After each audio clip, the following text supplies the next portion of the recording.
A powerful man wept alone in the rain as he watched, through the window of a simple diner, the waitress taking care of a sick boy.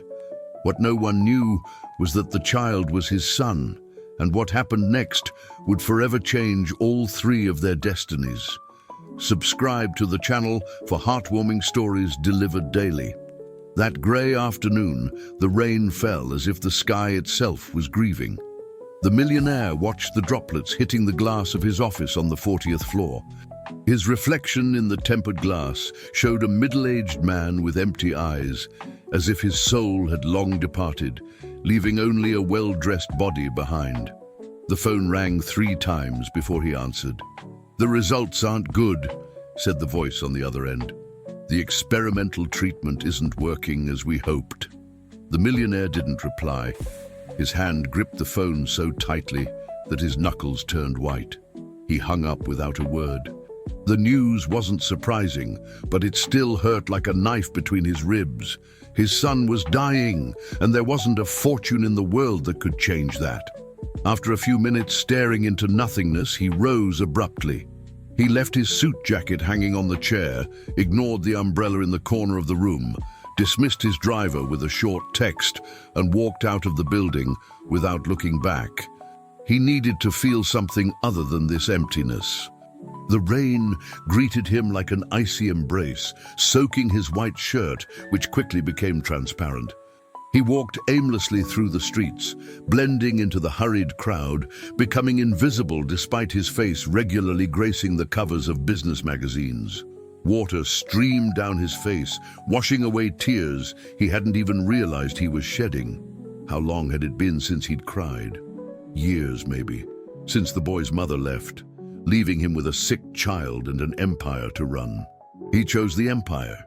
He paid for the best care, but maintained an emotional distance. It was easier that way. After almost an hour of wandering aimlessly, he stopped in front of a small neighborhood diner. The neon sign flickered weakly, struggling against the gloom of the storm. He leaned against the glass door, exhausted. That's when he saw her. A young waitress in a simple uniform and her hair tied in a makeshift bun was kneeling in front of a pale boy sitting in a corner of the diner. The millionaire held his breath. He knew that childlike face, even though he rarely visited. It was his son. The boy should have been at the specialized clinic, isolated according to medical recommendations for his rare condition. How had he gotten there? Who had brought him? Questions flooded his mind as he watched the scene through the fogged glass. The waitress was smiling at the boy, not a professional or forced smile, but a genuine one, full of tenderness that the millionaire couldn't comprehend. She took something out of a worn backpack, it seemed to be her own meal, and offered it to the child. The millionaire watched, mesmerized, as she blew on each spoonful before bringing it to the boy's mouth. How she gently wiped his lips. How she told funny stories that made the little one smile, even if only for brief moments. It was a smile that the millionaire didn't recognize. He'd never seen it in the rare moments he visited the clinic, always rushed, always with the excuse of an important meeting waiting. The contrast between his world of sterile boardrooms and financial reports and that simple scene of genuine care hit him like a slap. The waitress, who probably earned in a month what he earned in minutes, was giving his son what billions couldn't buy. The millionaire fell to his knees on the wet sidewalk, sobbing now without any control. Rainwater mixed with tears as a brutal truth suffocated him. It wasn't money that the boy lacked in his life, it was him. The waitress hadn't planned to bring the boy to the diner that day. She had been working for almost 2 years at the private clinic as a cleaning assistant during the mornings, before starting her shift at the diner in the afternoon. The silent corridors of the clinic were like another world compared to the cozy bustle of the little diner where she waited tables. It was during one of her cleaning rounds that she noticed the room at the end of the hall. Always the most organized, with fresh flowers and state-of-the-art equipment, but rarely with visitors. The boy who occupied it had large, sad eyes that followed her movements as she mopped the floor. "Will you come back tomorrow?" he asked once, with a voice as fragile as his appearance. It was the beginning of an unlikely friendship. She started arriving earlier to read him stories. She brought small origami figures she had learned to make from her grandmother. Sometimes she just sat there, holding his hand while he slept, exhausted after treatments. That specific morning, the boy had cried more than usual. The doctors were discussing the latest results in hushed tones, and the word terminal echoed down the hall. He looked at her with frightened eyes. "I want to see the rain," he said simply. "It's been so long since I smelled the street." She knew it was against all the rules. She could lose her job, or worse. But something in the sincerity of that request made her make an impulsive decision. With the help of a nurse who had a heart as soft as hers, she managed to sneak him out for a few hours, promising to bring him back before anyone important noticed. At the diner, she improvised a cozy corner away from the drafts. The owner, a generous-hearted Italian gentleman, just shrugged when she explained the situation. "Food heals more than medicine," was his only comment, before personally preparing a special soup for the little visitor. While serving her tables, the waitress kept a constant eye on the boy. During her break, she sat next to him and took out the lunch she had packed for herself, a simple risotto that her grandmother had taught her to make. "It's the best food in the world," the boy said after the first spoonful, with a smile that lit up his pale face. She laughed as she wiped a little sauce from his chin. "You need to try more things before you decide that." "No," he replied with surprising certainty. "It's the best because you made it for me." Those simple words warmed her heart. Using napkins and colorful straws she kept for special occasions, she improvised a shadow puppet show, telling stories of brave knights and kind dragons. The boy laughed, a rare and precious sound that made any risk worthwhile. She was so absorbed in that moment that she didn't notice the drenched figure watching them through the diner window. She didn't see the man in the soaking suit who was falling to his knees on the sidewalk. She only noticed when the door opened, bringing a gust of cold wind, and a man who seemed to carry the weight of the world on his shoulders. The diner suddenly fell silent. It wasn't common to see someone so visibly wealthy in that modest establishment. The man staggered, his red eyes fixed on the boy in the corner of the room. That's when the unthinkable happened. The boy looked at the newcomer and his eyes widened with immediate recognition. "Daddy!" he called with a voice so hopeful that it broke everyone's heart. The waitress felt her blood run cold.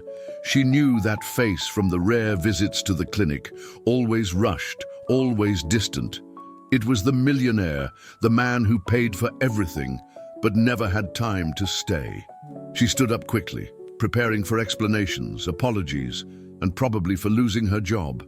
But what happened next defied all her expectations. The millionaire remained paralyzed at the entrance of the diner, water dripping from his expensive clothes and forming a puddle on the worn floor. His gaze, once empty, now overflowed with conflicting emotions: surprise, guilt, fear, and something deeper that even he couldn't name. The few people present in the establishment watched the scene with poorly disguised curiosity. The owner of the diner behind the counter had been cleaning the same glass for minutes, attentive to the drama unfolding. "Daddy, you're all wet," said the boy, with an innocence that contrasted with the tension in the room. Those simple words broke the millionaire's trance. He took a step forward, then another, as if he were learning to walk again. The path to the corner where his son was seemed endless. The waitress instinctively stepped back, preparing for the worst. Her hands trembled slightly. She had taken the boy from the clinic without authorization. There would certainly be serious consequences. "What is he doing here?" the millionaire finally asked, his voice hoarse with contained emotion. "It was my fault, sir," she replied, raising her chin with a courage she didn't know she possessed. "He wanted to see the rain, just for a few hours." I was going to take him back before my monthly visit, he interrupted with a bitter smile. Those 15 minutes carefully scheduled between one meeting and another. The silence that followed was as thick as fog. The millionaire ran a hand through his wet hair, a surprisingly human gesture for someone who always seemed sculpted from marble. I'm not angry, he finally said to the waitress's surprise. I'm ashamed. He approached and knelt before his son, completely ignoring the fact that his Italian suit was now touching the dirty floor of a neighborhood diner. For the first time in years, he truly looked at the boy, not as a problem to be solved or a responsibility to be delegated, but as a person, his son. The boy's face was thinner than he remembered. The eyes, however, had a sparkle that he didn't see in his rare visits to the clinic. There was life there, fragile but persistent. Did you come looking for me? The boy asked, confused by his father's unexpected appearance. The millionaire hesitated. The truth was that he hadn't known his son was there until that moment. He had been wandering around the city, lost in his own misery. But looking now at that small, hopeful face, he found himself unable to disappoint him once again.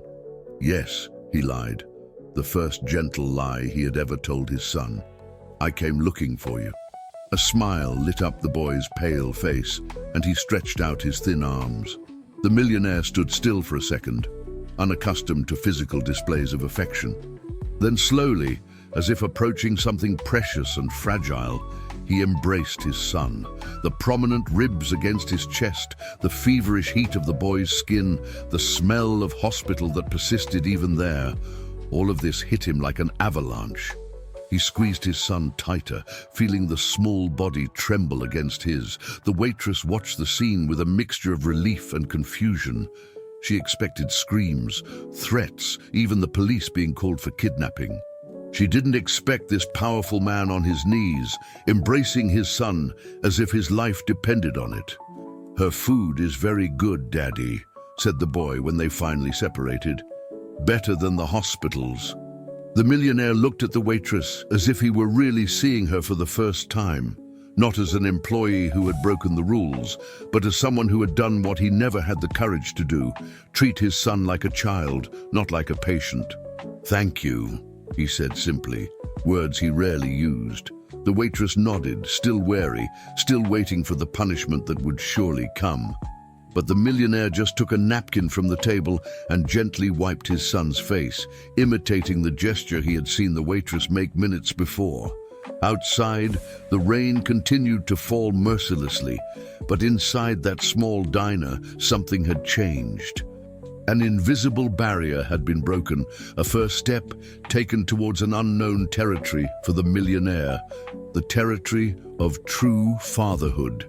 It was past 7 in the evening when the diner's phone rang. The owner answered and, with worried glances in the direction of the corner table, handed the phone to the millionaire. It's from the clinic, he said in a low voice. They're looking for the boy. It sounds serious. The millionaire took the phone, his posture changing instantly. Back in the persona of a businessman, he explained in a firm voice that his son was with him, that everything was under control, and that they would return soon. The authority in his voice left no room for questions.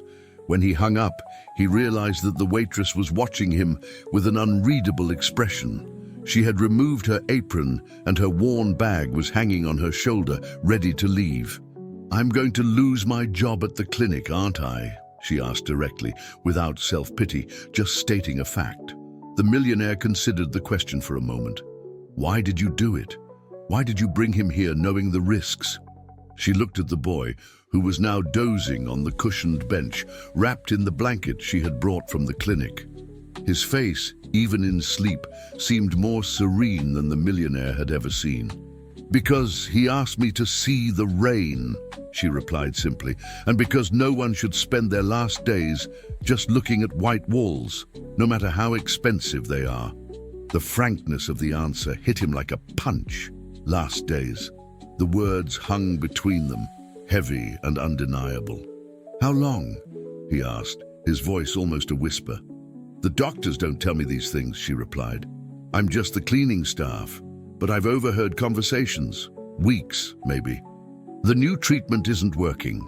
The millionaire closed his eyes for a moment, trying to control the wave of despair that threatened to engulf him. All his money, all his power, and yet powerless in the face of the fragility of his own son's life. "You know him better than I do," he finally admitted, the words bitter in his mouth. "Not by choice," she replied, without rancor, just stating another fact. The millionaire looked out the window. The rain had dwindled to a fine drizzle. City lights began to flicker in the falling night, reflecting in the puddles. He made a decision at that moment, the first of many that would change the course of his life and his son's. "I'm not taking him back to the clinic tonight," he declared. The waitress's eyes widened. "But the treatments, the medical care? I can pay for private nurses, for equipment, for anything necessary," he interrupted.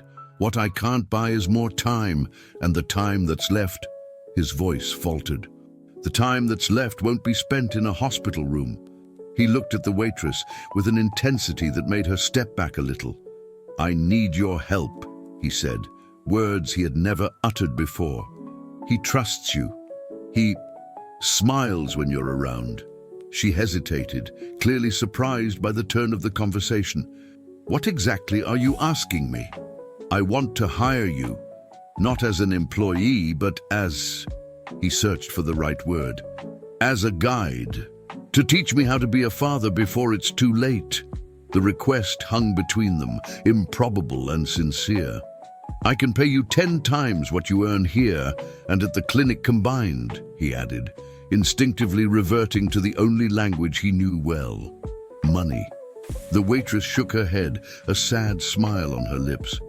"That's not how it works." "How then?" he asked, genuinely confused. She looked at the sleeping boy and then back at the lost father. "You don't need to pay me to help you get to know your son," she said softly, "but you need to be willing to change, to learn, to allow yourself to feel pain." The millionaire swallowed hard. The fear of feeling was precisely what had kept him away for so long. The fear of getting close only to lose, the fear of loving only to say goodbye. "I don't know if I can," he admitted, a vulnerability he had never shown before. "But you'll try," she replied, not a question, but a statement. At that moment, the boy stirred in his sleep, murmuring something unintelligible. They both looked at him, this small being who, unknowingly, had brought to the same table two people from completely different worlds. "Yes," the millionaire finally replied, sealing a pact that would change everything. "I'll try." Outside, the rain had stopped completely, and through the fogged window, a few stars began to appear in the night sky. The millionaire's mansion had never felt so much activity. For years, the immense house had been more museum than home. Immaculate spaces rarely used, expensive furniture that no one sat on, a discreet staff that kept everything in perfect order for a man who barely noticed its existence. Now, a room on the ground floor was being quickly transformed. Medical equipment arrived every hour, nurses were interviewed, specialists consulted. The millionaire had moved mountains in 24 hours, converting an entire wing of the house into a space that combined the comfort of a home with all the technology of a state-of-the-art clinic. The waitress watched everything with a mixture of astonishment and skepticism. Dressed in her own simple clothes, she was completely out of place in the luxurious environment. She felt like an intruder, especially under the curious glances of the house staff. "Your room is next to his," the millionaire explained, showing her a space larger than the entire apartment where she lived. "I thought it would be more practical for nighttime care." She nodded, still stunned by the speed of events. In less than a day, she had quit both of her jobs and accepted an agreement that she still didn't completely understand. Not for the money, although the amount offered was tempting, but for the boy who, in just a few months, had become an important part of her life. "How is he?" she asked, returning to what really mattered. The millionaire led her to the main room, where his son was resting in a specially adapted bed. Unlike the sterile environment of the clinic, the space had been decorated with bright colors and small details designed for a child.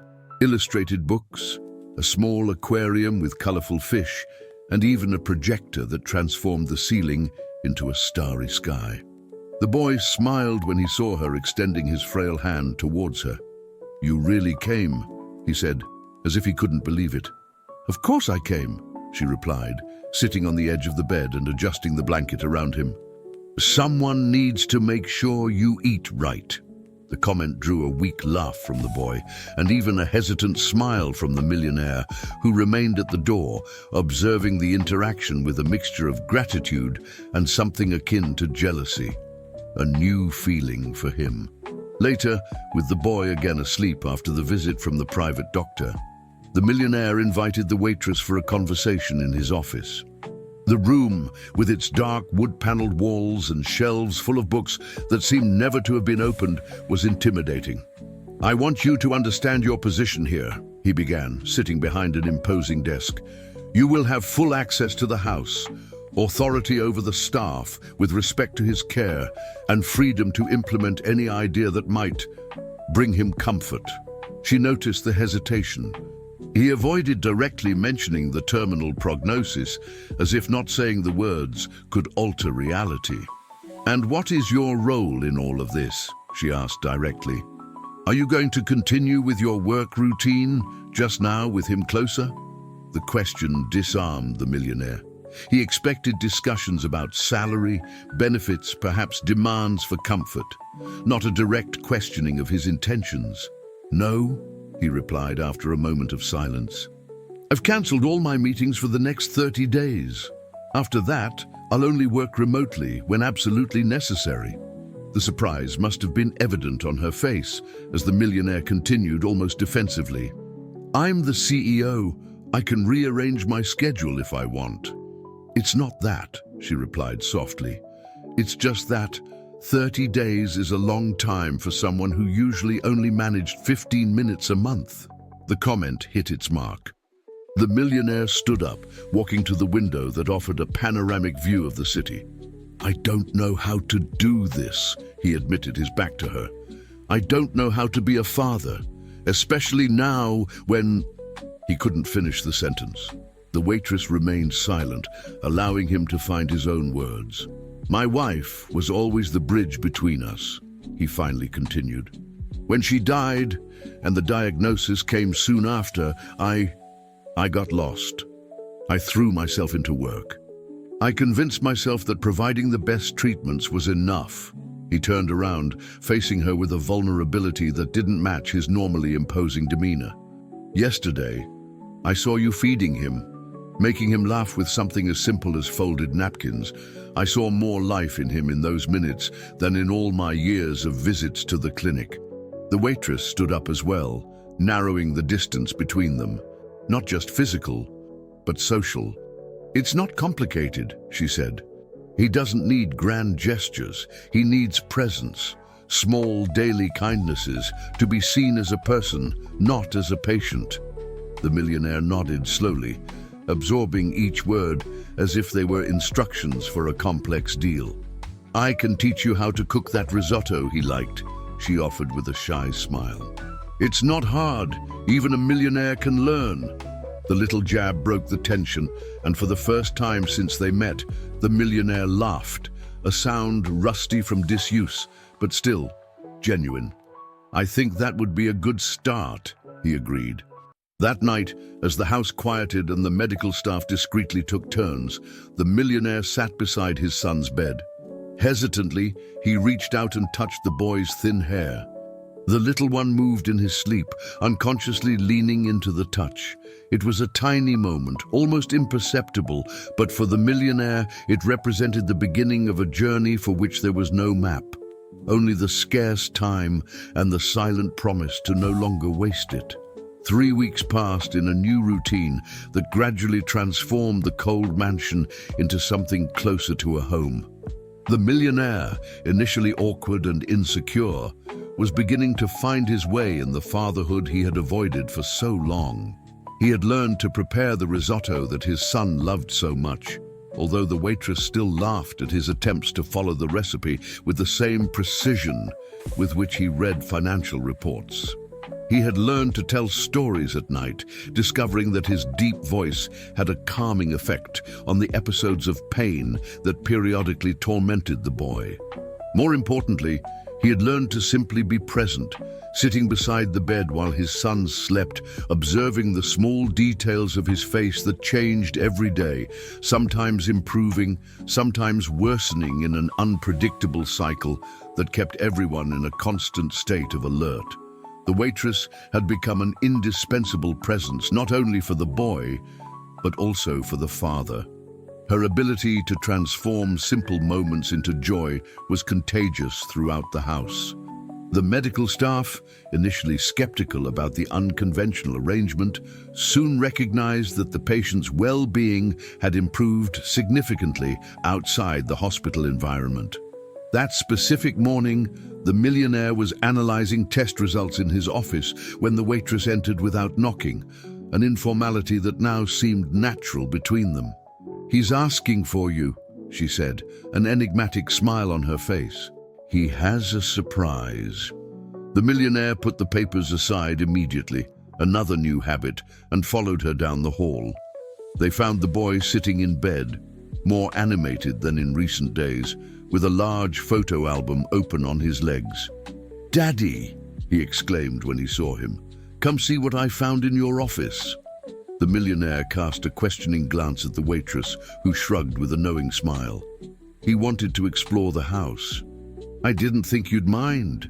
Sitting beside his son, the millionaire recognized the old album, one of the few personal items he kept stored away, rarely revisited. "Is this Mom?" the boy asked, pointing to a photograph of a young, smiling woman holding a baby in her arms. "Yes," the millionaire replied, his throat suddenly dry. "That's your mother. And that baby is you." The boy turned the pages carefully, revealing more photos. The millionaire younger and visibly happier. The family together in moments that seemed to belong to another life. "You guys look happy," the boy observed. "We were," confirmed the millionaire, allowing himself to delve into the memories he had kept locked away for so long. "Your mother was a force of nature. She had a gift for turning any place into a home." The boy continued turning the pages until a particular photo caught his attention. It showed his mother in a hospital bed, visibly tired, but radiant, holding a newborn. Beside her, the millionaire looked ecstatic with teary eyes fixed on the small bundle. "You're crying here," the boy pointed out, surprised. The millionaire touched the photo with his fingertips, as if he could feel that moment again. "It was the happiest day of my life," he admitted softly. The waitress watched the scene discreetly from the door, feeling like an intruder in this intimate moment. She made a move to leave, but the boy called her over. "Come see what my dad looked like when I was born."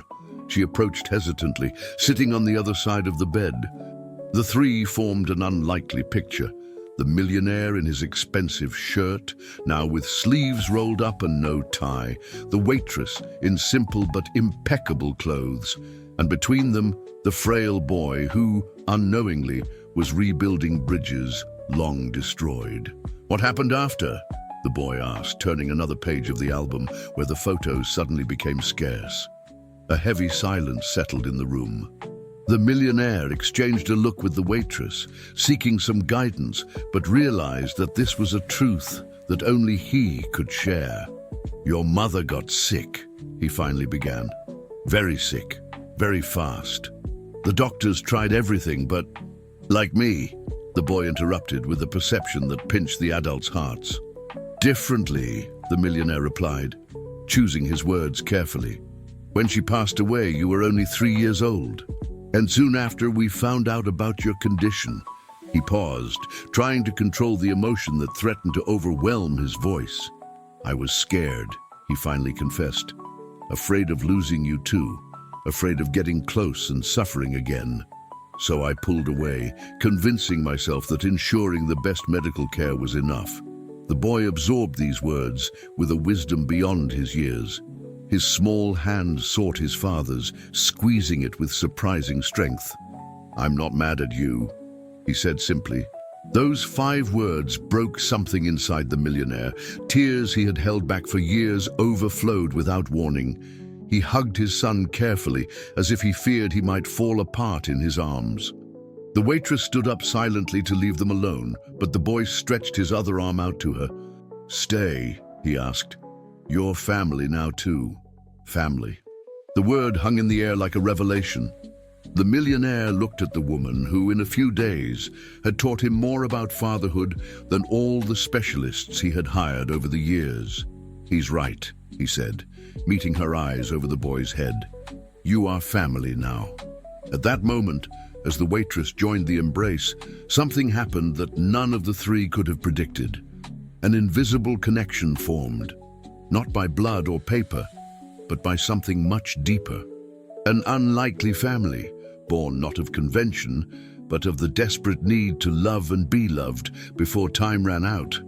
What none of them knew, as they flipped through the rest of the photo album together, was that fate had prepared a twist that would challenge everything they thought they knew about the time they had left. It was a rainy Tuesday when the private doctor requested an urgent meeting. The millionaire felt his heart clench. Usually, urgent news wasn't good when it came to his son's condition. The waitress sensed his anxiety and offered to accompany him. In recent days, they had developed a silent partnership in caring for the boy, often communicating only with subtle glances and gestures. "I'd rather you stay with him," the millionaire replied. "I don't want him to be alone." She nodded, understanding the unspoken. If it was bad news, he would need a moment to process before facing his son. The doctor was waiting in the office, a middle-aged man with thick-framed glasses and a neutral expression that revealed years of practice in not showing his emotions in the face of difficult cases. "I have the results of the latest tests," he began as soon as the millionaire closed the door. "And frankly, I'm perplexed." He placed several images and graphs on the table, pointing to specific areas with a laser pen. "Here are the markers from 3 weeks ago when we brought your son home," he explained, indicating numbers and curves in red. "And these are yesterday's results." The millionaire observed the data, trying to understand the meaning behind the complex medical terms. "I'm seeing some difference, but I don't understand what it means," he finally admitted. The doctor took off his glasses, a rare gesture that betrayed his own surprise. "It means that against all odds your son is responding to treatment," he said slowly. "The tumor markers have decreased 15% in 3 weeks. Lung function has improved. The blood count is stabilizing." The millionaire felt the ground disappear beneath his feet. "Are you telling me that—" "I'm telling you that something has changed," the doctor interrupted, cautious not to create false hope. "It's too early to talk about remission, but we're seeing a response that none of us expected. Not with this protocol, which was already in use at the clinic without significant results." The millionaire sat down heavily, trying to process the information. What changed then? What explains this sudden improvement? The doctor shrugged. "Scientifically speaking, it's difficult to pinpoint a single cause. We could credit it to a delayed effect of the treatment, but—" He hesitated, as if he feared sounding unscientific. "In my experience, I never underestimate the power of the patient's emotional environment." "You're suggesting that bringing him home, being more present—" "I'm suggesting that sometimes medicine doesn't have all the answers," the doctor completed. "What I do know is that your son was in constant decline at the clinic, and now he is showing signs of improvement. The variables that have changed were the environment, the family presence, perhaps even the different diet." He paused significantly. "And, of course, the presence of that young woman who seems to have a natural gift for caring for him." The millionaire remembered his son's smile when the waitress entered the room, the way he ate with more appetite when she prepared the meals, how he slept more peacefully after the stories they told together. "What do we do now?" he asked, trying to keep his voice steady, fighting against the hope that was beginning to sprout, a dangerous feeling after so much despair. "We continue exactly as we are," the doctor replied, putting his glasses back on. "We maintain the treatment, the care and monitor closely. I'm not promising miracles, understand that. But I think we have reason for cautious optimism." When the doctor left, the millionaire remained in his office, looking out the window at the falling rain, the same rain that, weeks ago, had led him to that small diner where everything changed. His thoughts were interrupted by the door opening gently. It was the waitress with a worried expression. "Is everything okay? You took so long that I got worried." He turned around, and she immediately noticed the tears in his eyes. Her body tensed, preparing for the worst. "The tests," she began, her voice faltering. "He's responding to the treatment," the millionaire said, the words still sounding strange in his ears. "The doctor said the markers have decreased 15%. The waitress brought her hands to her mouth, her eyes widened. Is that possible?" "Apparently so," he replied, allowing himself a trembling smile. "And according to the doctor, you may be part of the reason." She shook her head, confused. "Me? But I haven't done anything other than treat him like a child, not like a terminal patient," the millionaire completed. "Other than make him laugh, feed him real food, tell him stories that make him want to wake up the next day." He approached, taking her hands in his, a gesture that would have been unthinkable a few weeks ago. "Other than teach me how to be a father when I had given up." The waitress blushed slightly, looking away. "We shouldn't get too excited," she said, pragmatic as always. "There's still a long way to go." "I know," the millionaire agreed. "But for the first time in years, there is a way." They stood like that for a moment, connected by that fragile thread of hope, both too scared to believe completely, but also unable to ignore the possibility of a future different from what they had resigned themselves to. "Should we tell him?" the waitress asked finally. The millionaire considered the question. "Not yet," he decided. "I don't want to create expectations that may not be realized. For now, we continue as we are, enjoying each day. Then we shouldn't keep him waiting." Together, they walked back to the boys' room, carrying with them a secret they didn't dare share. But that changed everything. The possibility that time, that relentless enemy against which they fought, might after all be on their side. 1 month turned into 2, 2 into 3. The mansion, once a monument to wealth and loneliness, now vibrated with a different energy. Laughter echoed through the halls. Music filled the previously silent rooms. Small messes, a forgotten toy here, an open book there, bore witness to a life truly lived within those walls. The boy, previously confined to his room, was now able to spend a few hours a day in a wheelchair, exploring the property under the watchful eye of the waitress and his father. The extreme pallor gave way to a slight blush on his cheeks. His hair, once thinning, began to grow again. Small daily victories that no one dared celebrate too openly, as if mentioning the improvement could scare away the newfound luck. The millionaire had indefinitely extended his leave from the company, delegating responsibilities and surprising the board with his new inflexible priority, being present in his son's life. He worked only a few hours a day, always at home, always available for interruptions that would have been unthinkable before. On a sunny autumn afternoon, while the boy rested after a physical therapy session, the millionaire found the waitress in the kitchen. She had insisted on continuing to prepare the boy's meals personally, refusing the services of the hired chef, convinced that the love with which she cooked was a fundamental part of his recovery. "I need to talk to you," he said, sitting on the high stool by the counter where she was chopping vegetables. She raised her eyes, a slight fear in her gaze. Despite the months of living together, there were still moments when the disparity between their social positions created a silent tension. "Did something happen?" she asked, drying her hands on her apron. "I received a proposal to return to the executive management full-time," he explained. "The board is pressuring me.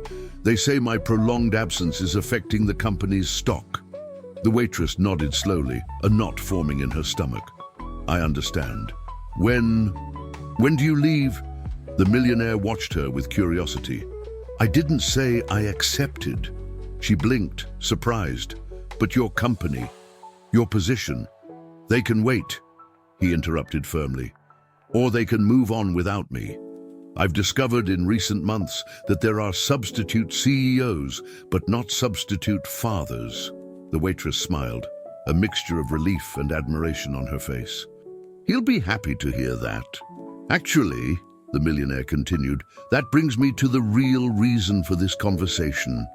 He paused as if measuring his words. "The doctors believe he's strong enough for a short trip." "Trip?" she repeated, surprised. "Where to?" "To the sea," he replied, an enthusiastic gleam in his eyes that rejuvenated him. "He's never seen the ocean. We always talked about it in our bedtime stories, remember? What it would be like to feel the sand on his feet, hear the waves, see the endless horizon." The waitress smiled, remembering the nights when the three of them invented imaginary adventures, trips to places the boy knew only from photos and stories. "I have a house on the coast," the millionaire continued. "It's been closed for years, but I've had it prepared. It's secluded, perfect for him. Fresh air, tranquility, everything the doctors recommended." "It sounds wonderful," she agreed, genuinely happy for the opportunity the boy would have. "I want you to come with us," he added, in a tone that blended request and affirmation. The waitress hesitated. "I don't know. Maybe it's a moment for just you two as father and son. I don't want to intrude on—" "You're not understanding," he interrupted gently. "I'm not inviting you as an employee.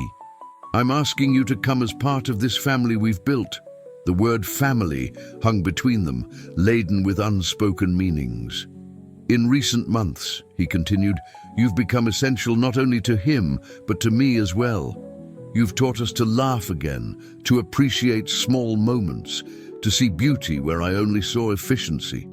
The waitress felt her face flush, disarmed by the unusual frankness of the man who, months ago, could barely express basic emotions.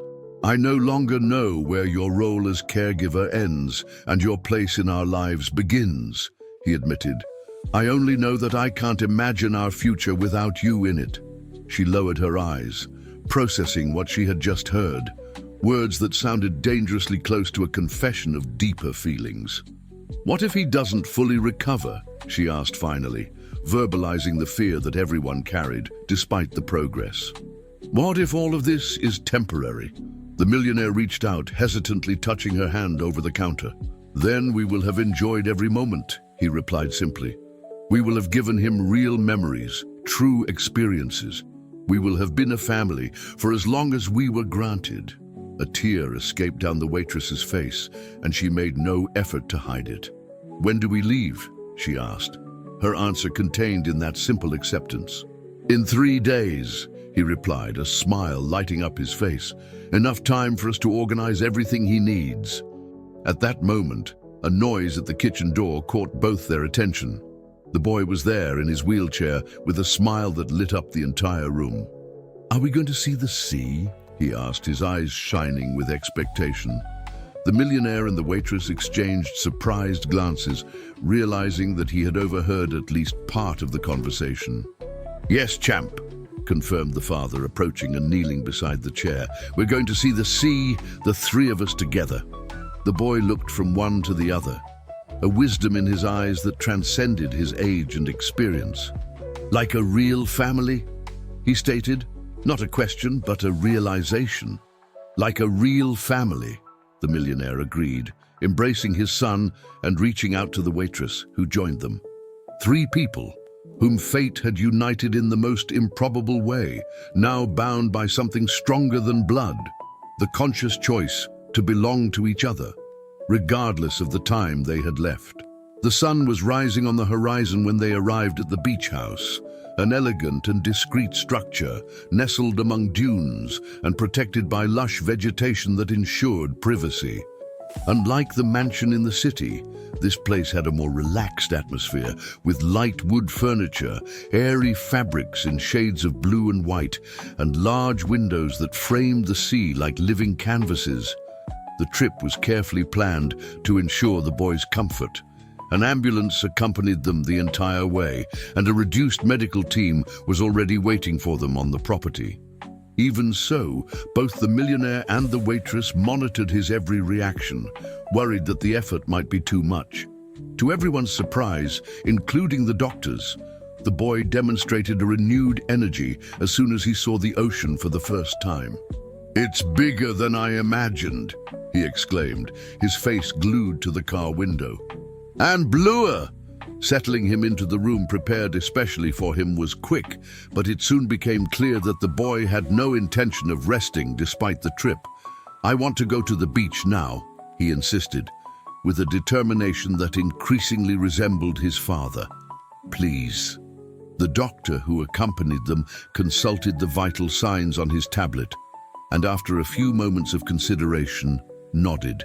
15 minutes today. If everything goes well, we'll increase it tomorrow." It was enough to elicit a radiant smile from the boy. The millionaire and the waitress exchanged worried but equally excited glances. It was the first time they had planned an activity without the constant shadow of the illness defining all the limits.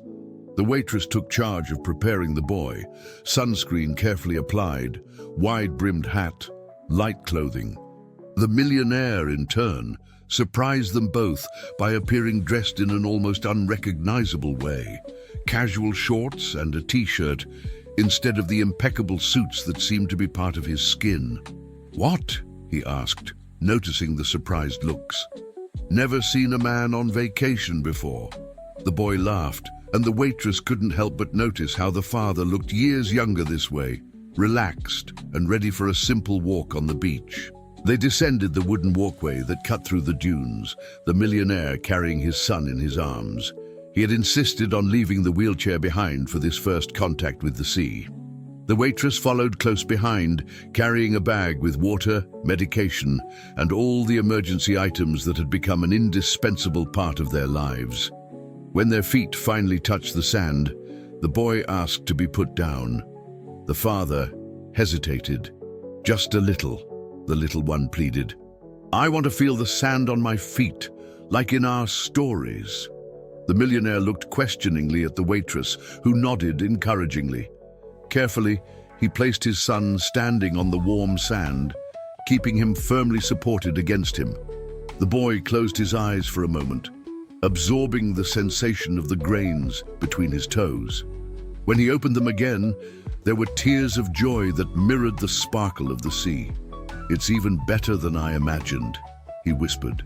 The allowed 15 minutes turned into the most precious treasure trove of memories. They walked slowly to the edge, where the boy could feel the cold water enveloping his ankles. They collected shells. They watched seagulls. They laughed when a boulder wave wet the millionaire's expensive shorts, who feigned comical indignation. When the doctor signaled discreetly that the time was up, the boy didn't protest, understanding the deal they had made. But before allowing himself to be carried back, he asked for one final moment. "Can I take a picture of the three of us, so we always remember?" The waitress searched in her bag for the simple cell phone she rarely used. A passing tourist gently offered to capture the moment. The three positioned themselves with the infinite ocean at their backs. The boy in the center, supported by his father, the waitress at his side, the three connected by touch and by something much deeper that had formed between them. "Say, family," suggested the tourist. "Family," they responded in unison, genuine smiles lighting up their faces. Back at the house, while the boy rested under the doctor's supervision, the millionaire and the waitress sat on the porch, watching the sun begin its descent toward the horizon. A comfortable silence settled between them. The kind of silence that only exists between people who have surpassed the need to fill every moment with words. "Thank you," said the millionaire finally. She looked at him, intrigued. "For what exactly?" "For teaching me to live in the present," he replied simply. "I spent years obsessed with the future, building empires, accumulating wealth, always aiming for the next goal. Then when he got sick, I was paralyzed by the fear of what was to come." He paused, his eyes fixed on the waves breaking on the beach. "You showed us how to inhabit the moment, how to extract joy from small things, how to build memories even when tomorrow is uncertain." The waitress smiled, touched by the sincerity. "I learned that very early," she replied. "When you have little, every good moment needs to be celebrated intensely." The millionaire reached out hesitantly, covering her hand with his. "I never imagined I would find so much by losing control over everything," he confessed. "That I would build a family by giving up rigid plans." She intertwined her fingers with his, a gesture that carried both comfort and promise. "I don't know what the future holds," he continued, "whether we will have years or just these moments. But I know that I want to live them fully with both of you." The waitress didn't respond with words. Instead, she leaned in, and for the first time their lips met. A soft kiss, full of unverbalized promises and of a feeling that had grown slowly, almost imperceptibly, amid the shared care for a child who had taught them both the true meaning of family.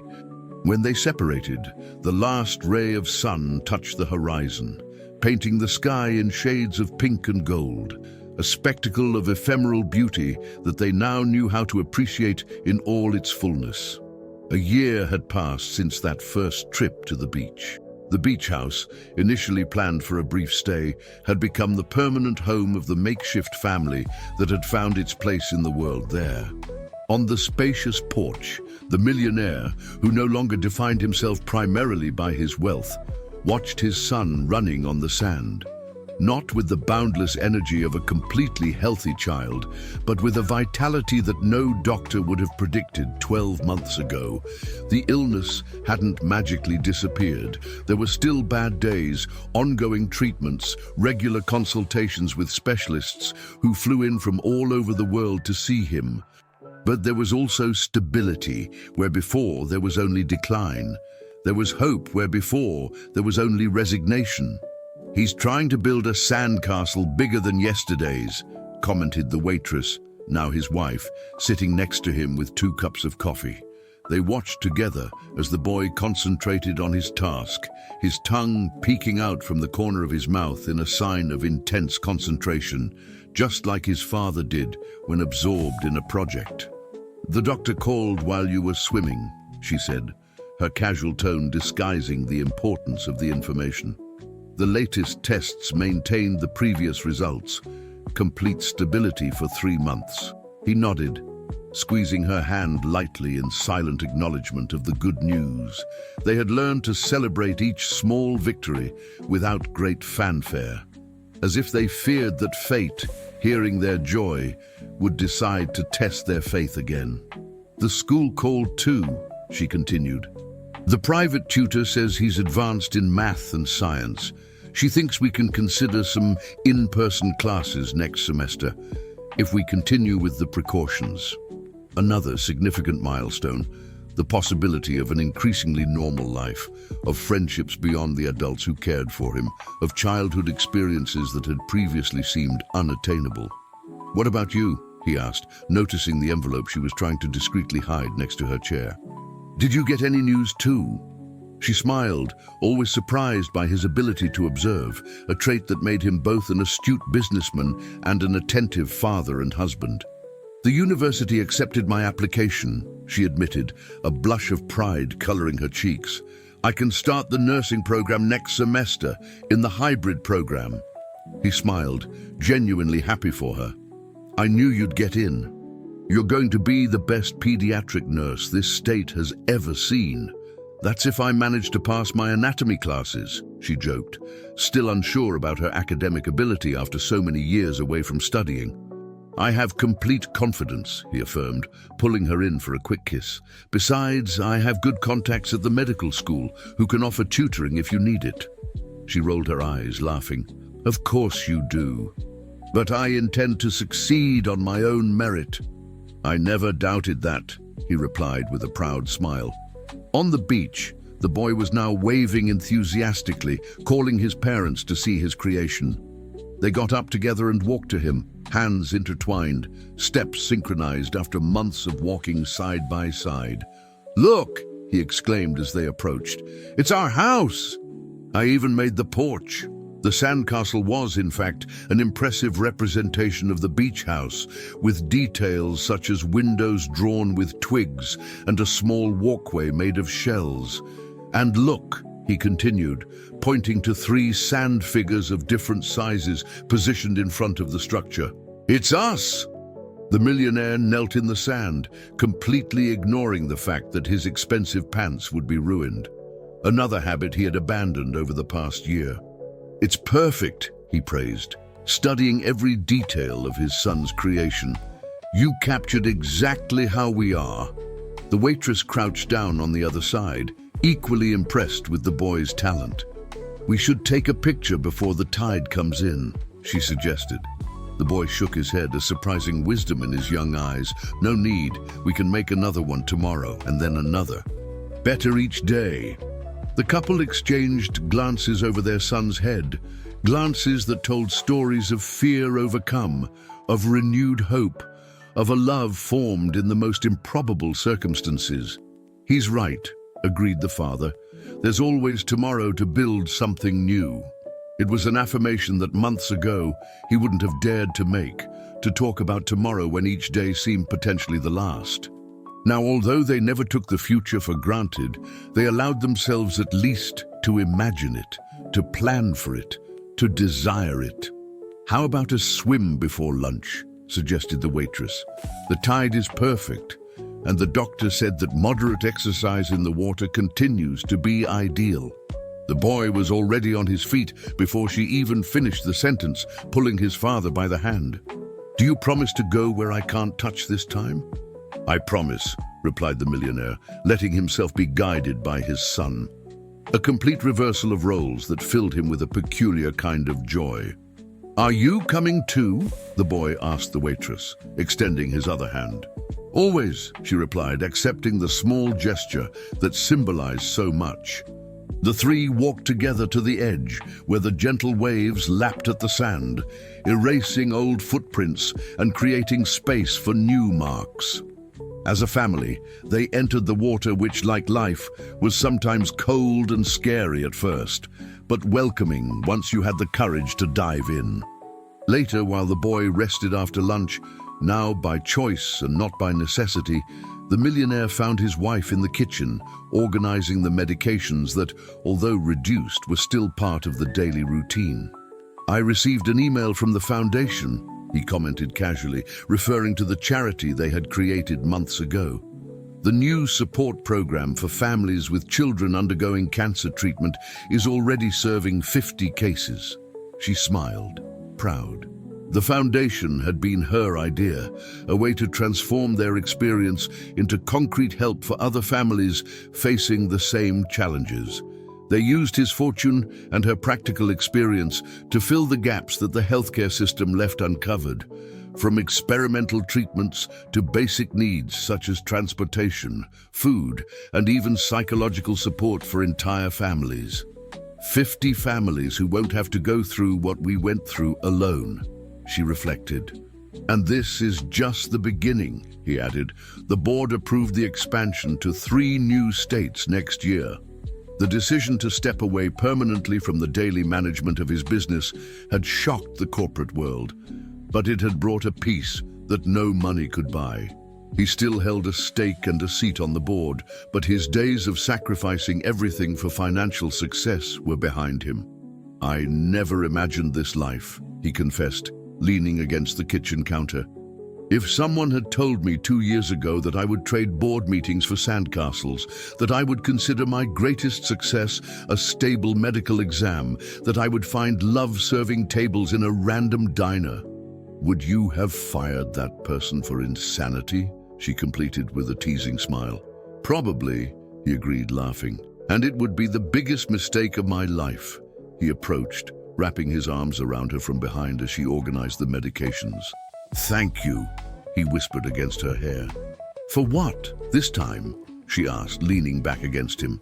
"For teaching me that family isn't something you're born into, but something you build with daily choices, with presence, with deliberate love." She turned in his arms, her eyes glistening with unshed tears.